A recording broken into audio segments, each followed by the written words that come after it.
Hello everyone, how are you doing? This is MD Tech here for another quick tutorial. In today's tutorial, I'm going to show you guys how to go about saving or printing a presentation as a PDF file format in the Microsoft PowerPoint application.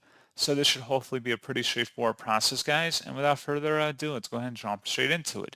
So what you have to do is tap the Control and P key combinations on your keyboard, or select the File tab at the top left and then go down and select Print.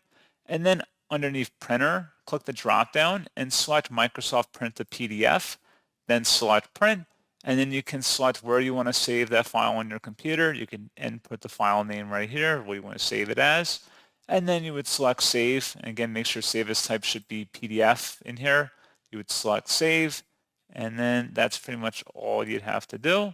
So let's just say we went ahead and saved it right here, and we opened up the PDF on our desktop. It should appear if you have whatever your default PDF reader is. We're just going to open it up in Microsoft Edge, and that's pretty much it. So, as always, thank you guys for watching this brief tutorial. I do hope that was able to help you out, and I do look forward to catching you all in the next tutorial. Goodbye.